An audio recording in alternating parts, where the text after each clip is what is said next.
Welcome back to the 2024 APAICS Tech Summit. I'm Madeline Milka, President and CEO of APAICS. Our next panel, the APAICS Tech Summit, is Cybersecurity and Privacy, Protecting Our Digital Lives. As our reliance on technology and internet usage increases, so does the dangers of privacy risks and data breaches. This panel will discuss how cybersecurity impacts our community and the policies and solutions that protect our privacy. It is my honor to introduce Congressman Ted Lieu, who represents California's 36th congressional district in the U.S. House of Representatives. As vice chair of the Democratic Caucus, he is the highest ranking Asian American to have ever served in House leadership. As one of 4 members of Congress with a computer science degree, Congressman Lieu is frequently sought out for his insights on technology and innovation matters, including artificial intelligence, cybersecurity, and innovation, as well as the creative economy. He has introduced legislation to improve cybersecurity in consumer products, create a national AI commission, prioritize consumer safety and technology advanced cars, and ensure law enforcement and tech companies protect consumer privacy. Please join me in giving a warm welcome to Congressman Ted Lieu. Hello, I'm Congressman Ted Lieu. I want to thank APAICS for hosting this virtual tech summit on cybersecurity and privacy, 2 critical areas in the 21st century. I'm honored to have been named as one of the co-chairs of the House Bipartisan Task Force on AI. We're in the midst of writing a report on AI, and I know we'll be discussing how AI affects cybersecurity and privacy in that report. In the meantime, I want to talk about 3 subjects. The first is cybersecurity in consumer products. When you have a laptop or a desktop, you can get cybersecurity software and antivirus software to protect the laptop and desktop. But what about consumer products like webcams? How do you know what kind of cybersecurity the webcam has? Well, you really don't know. And that's why Senator Markey and I introduced legislation known as the Cyber Shield Act that would have companies meet a certain set of metrics. And if they meet those metrics, then they can designate on their product a cyber shield so that consumers know that that product has some sort of cybersecurity protection. Similar to the way that when you go buy a lamp at Target, you don't expect that lamp to set fire in your house because it's been certified by Underwriters Laboratory. We're so pleased that the White House took that concept and went ahead and developed the Cyber Trust Program. And we're going to be seeing that roll out soon, where companies, if they meet a certain set of metrics, can put a Cyber Trust designation on their product, and then consumers will know if that product has at least a minimum level of cybersecurity. So look out for that program that'll be coming out soon. Second topic I want to talk about is privacy as related to reproductive freedom. What we're seeing are assaults on reproductive freedom and attacks on not just abortion, but also IVF and contraception. And with advances in surveillance technology and AI, that could be used by agencies that will affect people's privacy. And that's why I introduced earlier this year the Reproductive Data Privacy and Protection Act. It sets restrictions on how agencies can use surveillance in terms of knowing, for example, did someone visit an abortion clinic? Did they go to a place that offers IVF services? Did they go to a place that sells contraceptives? And in my view, we should not be using technology to invade people's reproductive freedom and their privacy as related to reproductive freedom. And the third topic I'd like to talk about is facial recognition. Facial recognition technology is being used more and more by both the private and public sector, and that is, in my view, one of the invasions of privacy that's going to start happening more and more in the 21st century. There is a particularly bad effect when it's used by law enforcement agencies, and then that decision by these facial recognition systems are then used at trial or decided whether a person is guilty or not. And the reason is because facial recognition is less accurate for people with darker skin for many of those systems. And if you deploy these systems nationwide, my view is it's a huge equal protection violation because minorities are going to be misidentified at higher rates. And that's why I've introduced a guardrail law to put restrictions on what law enforcement agencies can do in terms of using facial recognition technology. So thanks again for inviting me to speak, and I look forward to having a terrific virtual tech summit, and thanks again to APAICS for hosting this summit. It's now my honor to introduce Congresswoman Suzan DelBene, who represents Washington's 1st Congressional District. Congresswoman DelBene serves on the House Ways and Means Committee, which is at the forefront of creating a more equitable tax code, healthcare reform, trade deals, and lasting retirement security. Currently, she leads several tech-based caucuses in the House, including the Congressional Caucus on Virtual, Augmented, and Mixed Reality Technologies, the Women's High Tech Coalition, and the Internet of Things Caucus. Please join me in welcoming Congresswoman DelBene. Hi, it's Suzan. I want to thank APAICS for inviting me to join this important tech summit today. I'm excited to kick off a panel on one of the most pressing topics of our time, data privacy. We're living in an age when digital interactions are a major part of daily life. From the apps we use to the websites we visit, our personal data is constantly being collected, stored, analyzed, and sold. Many in our Asian American, Native Hawaiian, and Pacific Islander communities rely on digital platforms to get their news, access important services, and engage with the world. But this has created a huge challenge: ensuring our personal information is safe and secure. Data privacy is a 21st century issue of civil rights, civil liberties, and human rights. Right now, we don't have a federal law that protects our information. With no federal standard, states are creating a confusing mix of laws that don't provide consistent protection. This patchwork approach is not working. We need a clear national standard to effectively address data privacy and ensure everyone's personal information is handled securely. Otherwise, we cede leadership to other countries with vastly different interests. The European Union already has its own standard, while China simultaneously an anti-democratic model focused on surveillance instead of freedom. However, we don't have a seat at the table because we lack a national law. Without strong data privacy protections, we risk our personal security and our ability to set and influence global standards. Ensuring our rights at home also ensures we have a say in shaping the international conversation. In Congress, I've advocated for federal data privacy legislation that protects our data, ensures tech companies are transparent, and holds bad actors accountable for privacy violations. We need bipartisan support to get this across the finish line. There's a strong proposal on the table that I know can get across the finish line this year. I hope today's discussion is insightful and informative. Your engagement is crucial as we work together to strengthen data privacy protections and navigate the growing digital landscape. Thank you once and again to APAICS for your commitment to this critical issue, and enjoy the rest of the summit. Our moderator for this panel is APAICS Board Chair Suzan Davis. Suzan has 30 years of experience in the telecommunications, media, entertainment, and technology industries. She currently serves as Social Impact Officer for Roker Entertainment, a leading producer of TV, digital, branded programming, and entertainment. Please join me in welcoming Suzan and our next group of panelists. Thank you, Madeline. And welcome to the panel, Cybersecurity and Privacy, Protecting Our Digital Lives. My name is Suzan Davis, Social Impact Officer for Roker Entertainment and Board Chair of APAICS, and I'm very glad to be your moderator today. So being online has so many great benefits, and it enhances our lives in so many ways. We get information and news online. We buy things at a click. We make personal connections to people and keep in touch. We like to watch stuff online. We love to create online, and we get to see the world online. And in fact, in our social networks, I can speak for myself, we kind of readily give up our privacy in many ways on purpose, and in other ways, not on purpose. There are increased threats to us and to businesses and the world online. There is an estimate of $8 trillion in cybercrime costs, and that is expected to rise significantly over the next year. So we do have threats, we do have concerns around our cyber consumption and our privacy, and that's exactly why we're here today. So let me begin by introducing our esteemed panelists.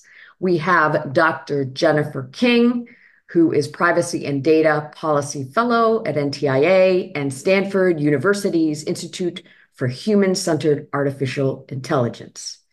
We have Albert Shen, Senior Federal Client Partner at Verizon, and Albert was also former Deputy Director of the U.S. Department of Commerce and ran the Minority Business Development Agency under President Obama. We have Khanh Vu, who is the CEO and Executive Director of the Society of Asian Scientists and Engineers. And finally, we have Peter Hyun, Chief of Staff and Deputy Bureau Chief of the FCC. So welcome to all of you. It is great to have you. So let me just get right into it. And I'm going to start with you, Khanh. So we're here in part to talk about the impact of cybersecurity and privacy on our community. So talk a little bit about what kinds of vulnerabilities are specific to the AANHPI community when it comes to cybersecurity and privacy. What are you seeing out there? Hi, Susan. Thank you for that question. I think everybody knows that our community is, made up of 50% immigrants. And so there's a language barrier. A lot of the information that recently happened, such as the Social Security breach, where a lot of the Social Securities were exposed, Social Security information was exposed, that didn't reach our community, right? You don't hear it as much in our community. So the people who are not getting and are not being warned are vulnerable. They are more vulnerable than your average population. And so I think a lot of the things that we can do, you mentioned this before, is there's a private aspect to this, but there's also protecting from a public standpoint. There needs to be more communication, more language access to our folks. And they don't know how important their Social Security number may be, and how, access to credit, access to other things. And so I think that creates a huge issue for part of our community, is the language access, the availability for services, the opportunity to protect themselves through all these cyber and privacy issues that we're dealing with in this modern day age.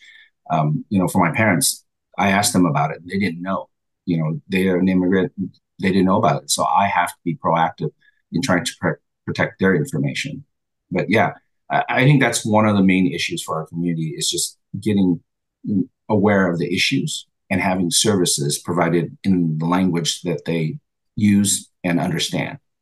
So language access, obviously we have a high percentage of immigrants, and then we have our elderly as well, who are particularly vulnerable to all of these threats. And I would imagine that public-private partnerships are really important, because you're sort of the go-to organization for creating talent in this space in the community. So how do you see that private-public aspect of the work that needs to be done? How do you see that happening? Well, I think it helps to have a national initiative to just say this is important. I mean, it's great to see that we're disaggregating the data, that the government is doing that, so we understand our population better. I mean, speaking Chinese to a Vietnamese immigrant is not going to help, right? And so I think it's good to know our population, where they're located, what access to information do they have, and then it translates down to the state and local level. Once they have that information, they can address the needs at the local and state level a little bit better as, the federal government distributes these funds.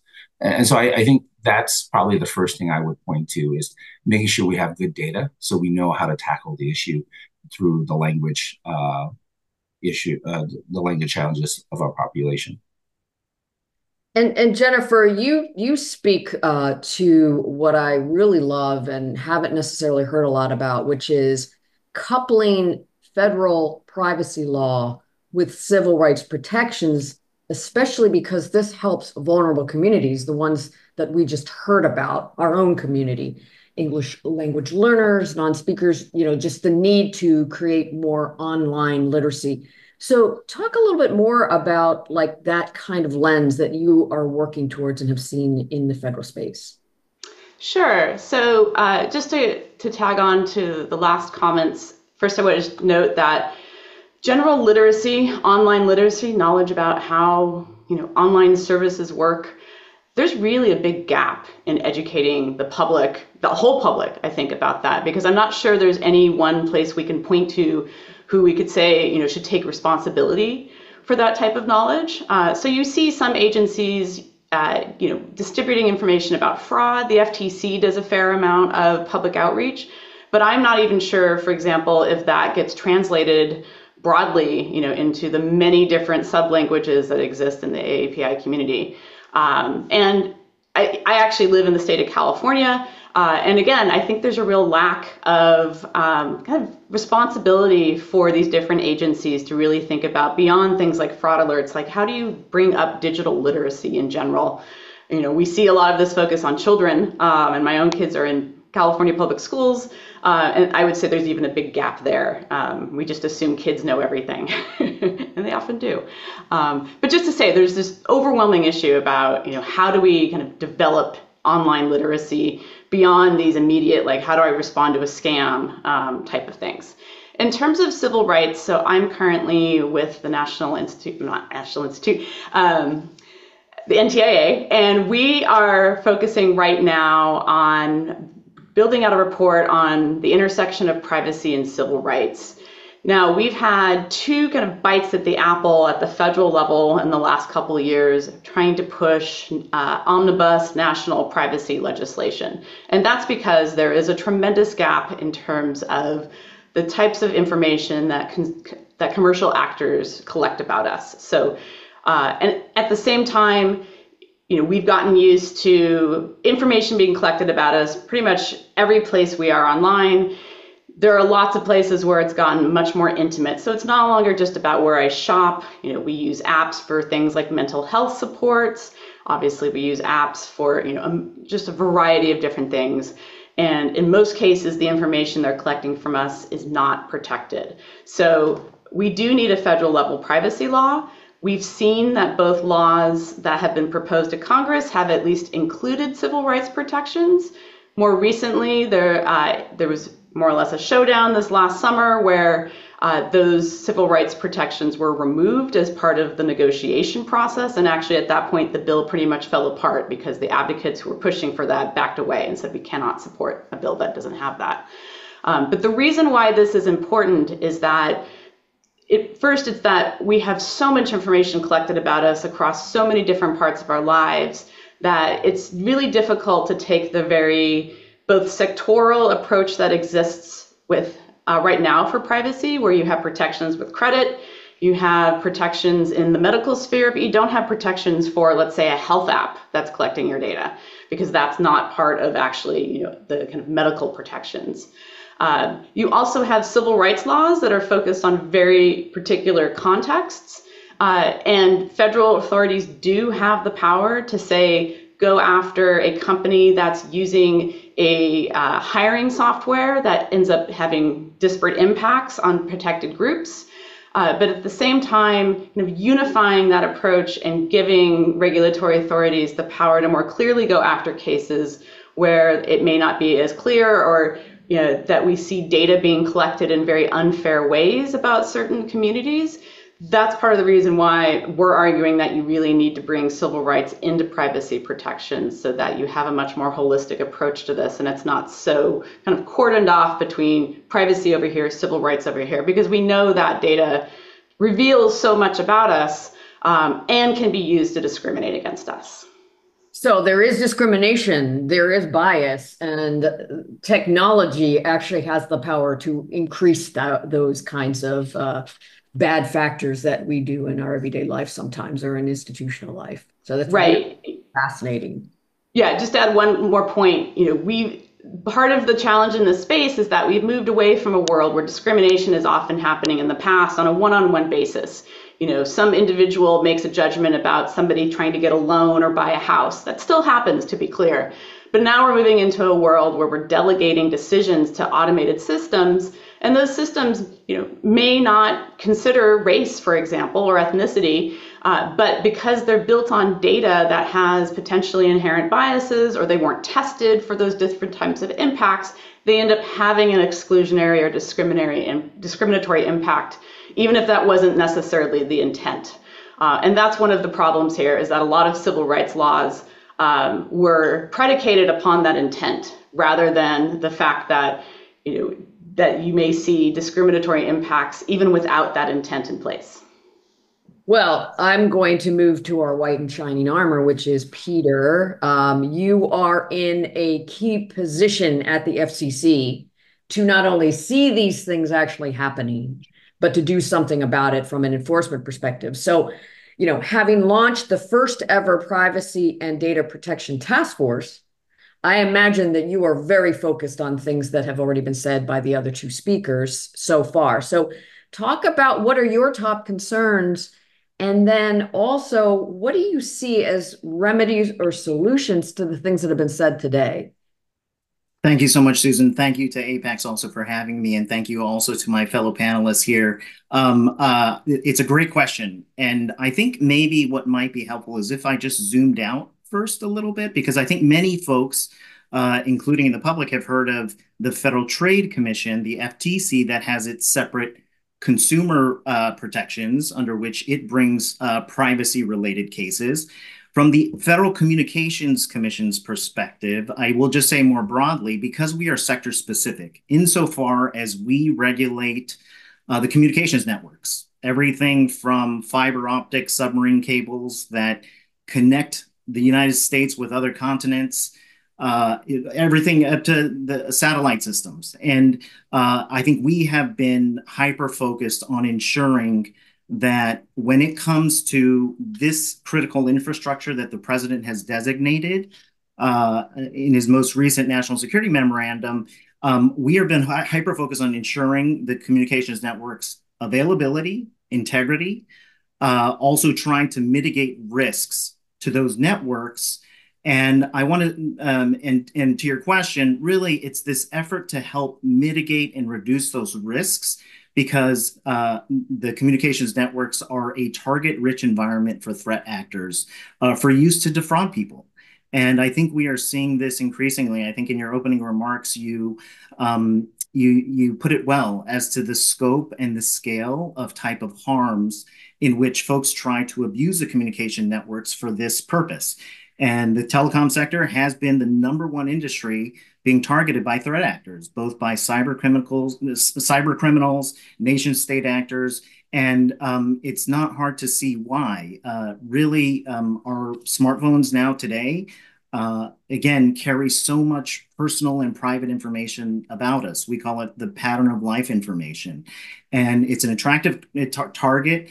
Again, our communications networks are incredibly complex with respect to its infrastructure, with respect to the number of switches and the new technology. And keeping a pace with all of that, the Federal Communications Commission Chair, Jessica Rosenworcel, announced back in June for the first time ever an intra-commission Privacy and Data Protection Task Force. It was the first ever. Now, the way that we are organized is we have 18 bureaus and offices across the commission. And what it was to coordinate and not only better coordinate, but also partner outside of our building with international partners and also with state and local partners, as well as the private sector, on what we can do from the government's perspective, but also with the authorities that we have to, again, ensure the reliability of our communications networks and, again, mitigate these risks and bring accountability where it's warranted, et cetera. And that has led to a number of new initiatives, including, for example, a number of new rulemakings. Rulemakings involving connected vehicles under the Safe Connections Act, which Congress had worked on, new memorandums of understanding with other enforcement bodies, including state attorneys general's offices that have privacy enforcement, including also with international enforcers. But not only that, but we brought several enforcement actions where we have investigated and either sought resolutions or proceeded with actions under the authorities that Congress has given us. And again, this whole of commission effort, again, should be seen as one sort of element of this broader effort under, again, the President's National Security Memorandum, which very explicitly talked about the shared responsibility when it comes to, again, protecting our citizens, protecting their private information, but also the taking a risk-based approach, ensuring that there's information exchange between the private and the public sector, and also bringing to bear expertise and technical resources across the government and really across the country.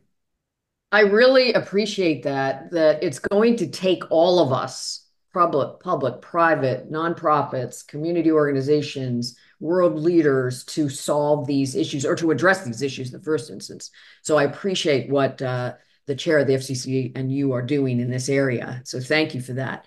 Now, moving on to Albert, there's a big role that corporations are playing in this space as well. And I know Verizon is a leader here. Talk a little bit about the efforts that Verizon is undergoing to address cybersecurity and privacy.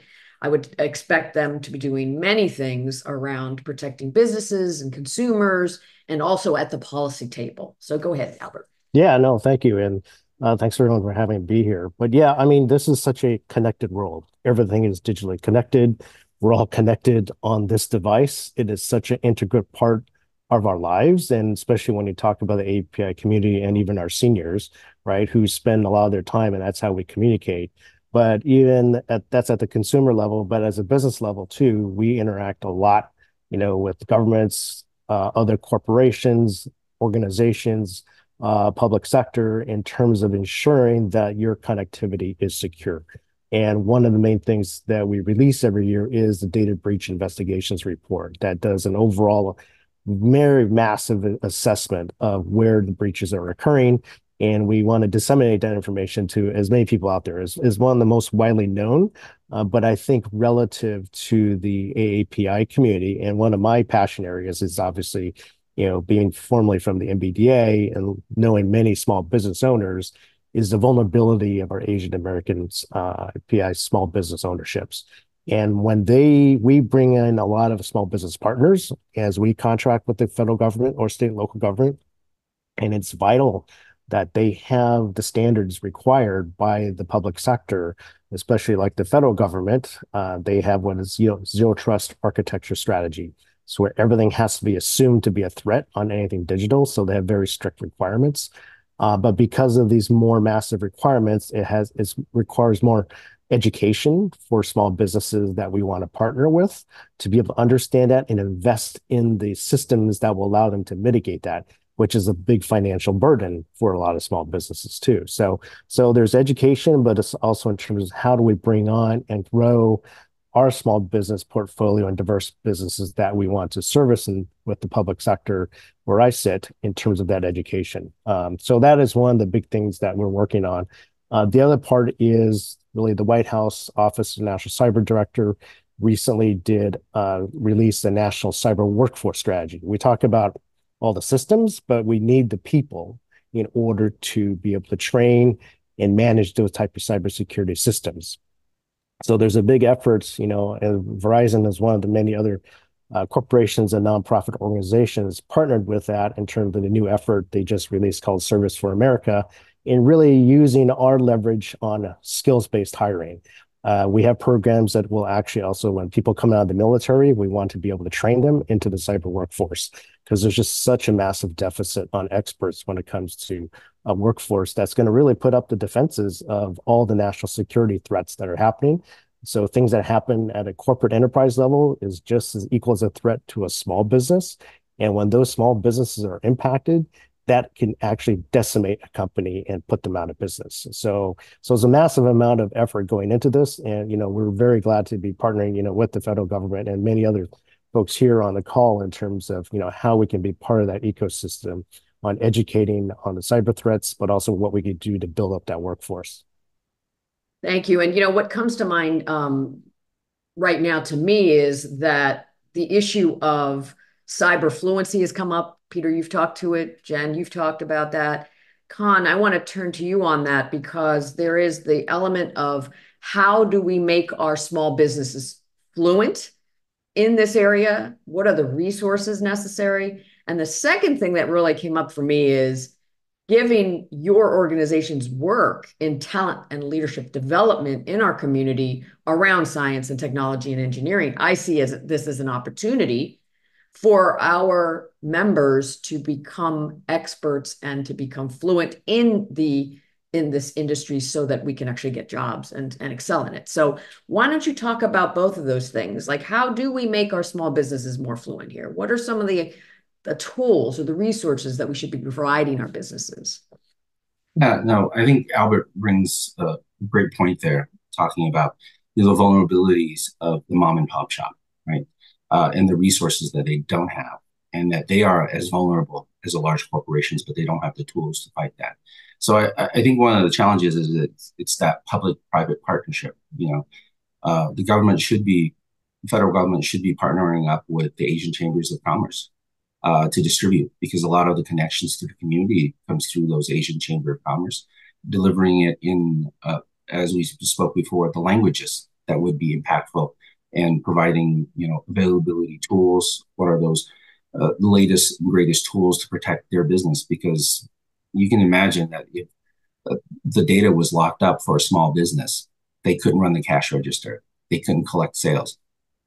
How long would that take for them to go out of business? Days, weeks? So I think there's a huge opportunities, as we know, those are soft targets. And a personal example, and I'm not a small business, but somehow I was going to Vietnam this summer, had a visa, updated my passport. I get a call. A gentleman was speaking in Vietnamese, asking me that there's something wrong with my paperwork and that I need to send money right away. I didn't post this on, online.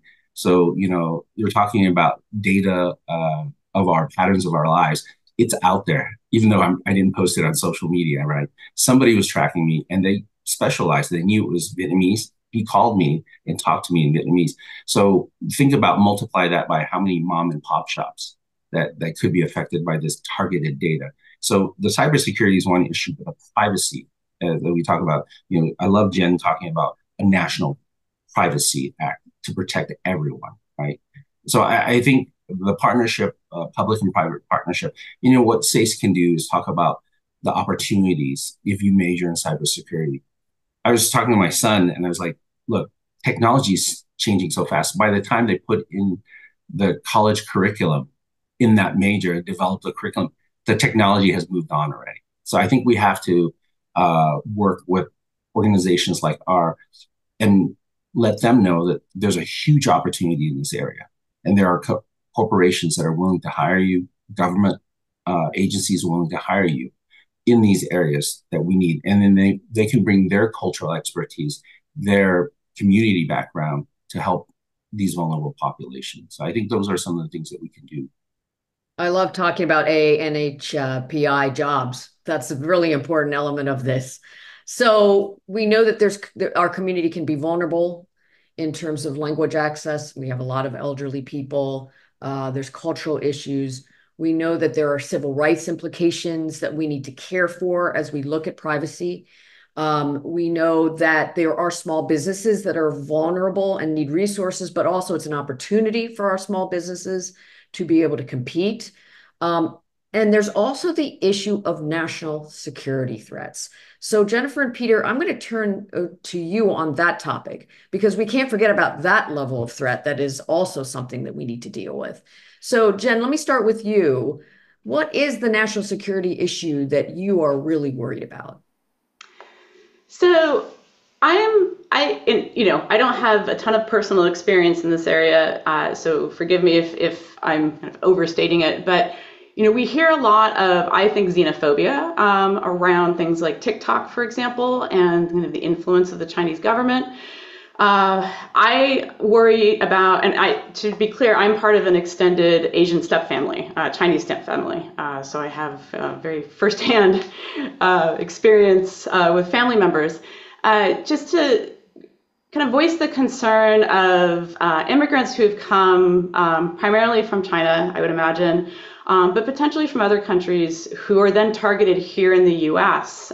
Personally by kind of national, foreign national security. So I think, we hear a lot about national security concerns being phrased in terms of influence of the Chinese government on U.S. citizens, but I also think that concerns about people here who are being specifically targeted, through using things like WeChat, for example, Another piece of the puzzle that just doesn't get a lot of traction and a lot of conversation that I think is worth raising, because I just think that the way these issues are framed, you're kind of losing a whole, kind of focus on a community that may be dealing with issues that, it's just, they're not at top of mind for when we talk about like how we think about national security in this space. I mean, we know very firsthand about API hate and what has happened and the xenophobia that is behind that. And what you're saying is that we need to be very careful as we address legitimate national security concerns about the implications to some of our citizens or people that live in the United States who are being targeted for who they are, who they perceive to be. So thank you for that. Sure. Peter, like there really is a national security issue that needs to be addressed. So how are you seeing this kind of come out at the FCC and the national or international stages? Yeah, and I think just to build upon that, but also just even, for example, the history of the FCC, it was originally created 90 years ago in 1934. And one of its core purposes that Congress had enumerated was not only to, again, provide wire radio connectivity, to the ends of the earth, but it was to provide for the national defense. And I think it was a recognition that the communications networks were, again, as I mentioned, a target-rich environment. I will say when Khanh shared that personal story, it echoed what I think a lot of us have experienced to some degree, whether we've received, robocalls or spam texts or something like that. And I think, as Khanh had mentioned, sometimes, again, from vulnerable communities who might be unsuspecting, we're just not aware of that risk. And one of the things that we have been trying to do, again, at the FCC is how do we mitigate that risk? I know some of our private folks here are also thinking through those questions, like how do we ensure the integrity of, for example, the networks to, again, try to achieve as much integrity to that network as possible, because it's being used to defraud people. And as I mentioned earlier, I think as a sector-specific regulator, we recognize that it's an attractive target. There's again complexity. There are vendors and third parties that have access to highly accurate information about individuals. So I will speak to it from in that perspective, because I think what you're seeing. Even when you talk about national security and being a lawyer, when I was first in law school back after 9/11, most of it was about, terrorism. And it soon gradually became this concern about critical infrastructure and about the risks associated thereof.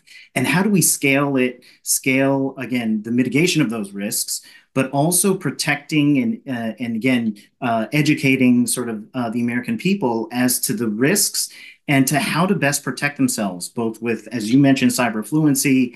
There have been a number of executive orders that have come out regarding bulk data access. Recently, one of our partners over at CISA and at DHS, their Cyber Safety Review Board, did a report on attacks that were used to basically steal and get information through SIM swapping.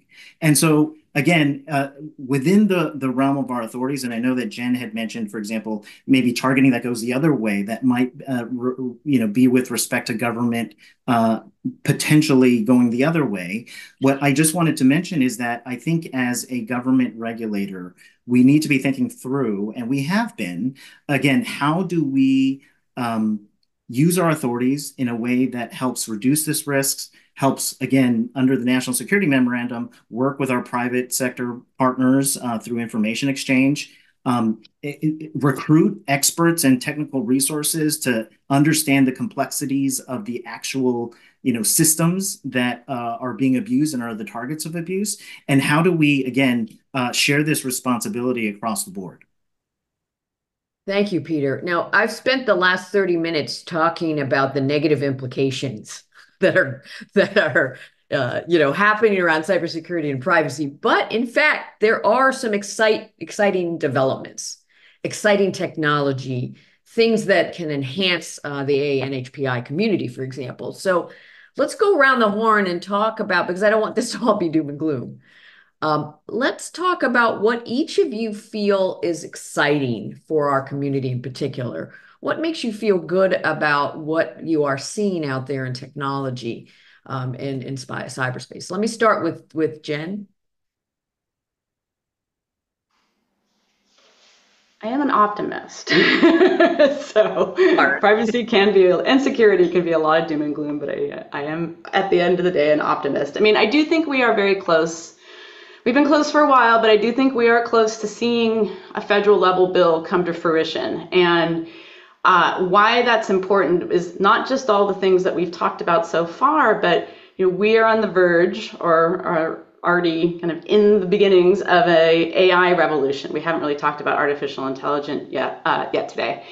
And artificial intelligence, may revolutionize many things. And there could be a lot of, I think, useful tools, assuming we start to see other languages develop besides, let's say, English, many tools that can help people communicate in ways that just weren't possible before, in either maybe using a native language or even being able to take limited English skills and use that to help form new queries. There's things like ChatGPT hold a lot of promise. At the end of the day, though, we really have to understand that AI is as good as the data that it's trained on, and that's why privacy is a really huge component of any conversation we have about something like AI, because we really want to make sure, again, that the companies that are building these tools are paying attention to questions of bias and are building things that are trained on more languages than just English, for example. And that what they do, they have people who understand those languages auditing those tools to make sure that they are communicating in a way that makes sense. So I think AI holds a lot of potential promise, but at the same time, we always have to keep an eye on how it's being built, because that is a really crucial issue to make sure that it works fairly for everybody. Right. Enjoy it, but also keep our eyes on the ball. Now, Khanh, is your excitement around the job opportunities for our talented people that are in our community? I mean, what are you excited about? A lot of things. I am, like Jen, an optimist. I think the future is bright, but we have to be, concerned and worried at the same time. Uh, the job excitement is there. I mean, if you come to our career fair, you see the bright-eyed, bushy-tailed 19, 22-year-olds looking at the job opportunities. And, as they say, the fourth world war is going to be digital. It's going to be digital. So, but the opportunities are digital. I think the fluency, the opportunities are there. But also, we can use that technology for our community. Part of my trip to Vietnam was going to Korea. My son loves Korean, everything Korean, K-pop and all that stuff, BTS. I don't speak Korean. So I used the Google Translator app everywhere I went, right? And we use that translation app for my parents when they need to go to the doctors. So I think there's a lot of opportunities. It made our work a lot more efficient. We didn't have to translate everything. We put it in and we just make sure that my parents understood what the doctor was trying to say. So I think there's a lot of opportunities for jobs, but also efficiency, how we go about doing our jobs. But again, there's all those concerns that we talked about. But the flip side is we need to be preparing our young folks for this brave new world, training them correctly, making sure they have the right skill sets that we need for the future. And that's also in the lines of national security, right? We don't, to Albert's point, we have all this needs, but no one's filling it. And so that's the opportunity, to your point, that excites me in our career fair. We work with government agencies and companies. And when you see these young folks chomping at the bits, trying to get a job, if we correctly point them and let them know these are the jobs of the future, I think that helps our population overall, because they're bringing that expertise, that technology into our community as they take on these jobs too. Well, as a Korean American, I just want to say you're welcome with regard to what your son is liking out there, and to all of you. Albert, you just got, you got a throwdown there. Khanh wants you to hire his young people. So Verizon is an employer, and I think that resumes can flow to Albert from this discussion. But Albert, what are you excited about? I mean, from Verizon's perspective. I think because of, like I said, our overall connectivity and our reach into lot of our, I'm on the public sector side, but I just see the immense entrepreneurial opportunity that you touched on in terms of from A and NHPI businesses. And I would love to partner with more of those to be able to do more business with the federal government and to build that partnership. And the financial opportunity is immense and it's unlimited because there's just such a deficit of workforce and skills-based and expertise and understanding of cybersecurity and the threats it poses. But like you said before, it's an opportunity, and we welcome any type of those opportunities to be able to have those key partners because we really are making a concerted effort to do a small and diverse business partnership program, especially, I've been really helping to try and boost up our A and HPI businesses portfolio to do that. So as part of building wealth for our communities. And this is clearly an angle to be able to build that wealth for our communities and be more, part of the economic fabric of the country. And to not be forgotten, because often our community is forgotten, is invisible. And so I think one of the messages that I'm hearing is don't forget about us, think about us, include us, educate us, help us have those opportunities that are given to others. Peter, so I know that you talked about your chair's work in this area of bringing together folks to collaborate and to coordinate around these important issues. That may be what you're excited about, but is it? Are there more things that you are hopeful about? Yeah, and maybe I can touch upon some of, for example, a specific example of some of the public-private work that we have done that has actually led to measurable results. So I know, and we have plenty of more work to do, and the chairwoman has spoken about this. But again, we talk about the communications networks, and one of the authorities that we have is with respect to robocalling. And robocalling, of course, is can be targeted now, as Khanh had mentioned. There sometimes is our pattern of life information that is accessible on the dark web or otherwise to so many different people, and whether threat actors or anybody else seeking to basically exploit vulnerable populations will often use this. I will say some of the steps that we have taken have actually shown that that there has been a decrease in robocalls, and I think it is. I want to give some attribution to that. I think RoboKiller reported that consumers in 23, for example, experienced a 23% decrease. Now, again, I'm not saying like this is something to spike the football over, but that it is something that's appreciable because what Congress had helped establish was something known as the Industry Traceback Group, where again, the FCC would work on the enforcement side with industry partners to help both combine to trace back robocalls to find out who the originating providers are, and use our enforcement tools to have a persistent impact across the country. And we've seen appreciable numbers decrease, particularly when it comes to auto warranties, for example. And we launched a forward-looking type enforcement initiative called the Spring Cleaning Initiative, where we could see, for example, what might be coming down the pike, whether it was after the Supreme Court decision in Biden v. Nebraska on student loans, and ensuring again that the industry was well aware of the types of robocall activity that we were anticipating, or when it was tax season in April, or when, for example, there were a lot of scams targeting veterans. So we have tried to take that kind of categorical approach, and it has seen some decrease. Now, technology, as you had mentioned, Suzan, from the outset, is growing so rapidly that, of course, those threat actors are also using it to scale up their work. And so I mentioned that just to say that as we try to think creatively about some of these things, I mentioned our chairwoman, I mentioned everybody on this call and folks that we have been working with throughout the government in trying to make sure that we are using our resources efficiently, our authorities wisely and in accordance with the law, of course, and ensuring again that this is a shared responsibility across the board. Thank you, Peter. So I know that everybody's been taking a lot of notes who are participating in this session. I want to first start off by saying you can get on the internet and you can search for every one of these panelists. I would start with LinkedIn and connect up with these folks. They are experts, they are knowledgeable, they are helpful resources for you. If you're looking for tools and resources and ideas and access, please connect with these folks. but the amount of information that was shared today was amazing. We know that our community is particularly vulnerable because of language access, cultural issues. We have a very high percentage of our community there who are elderly.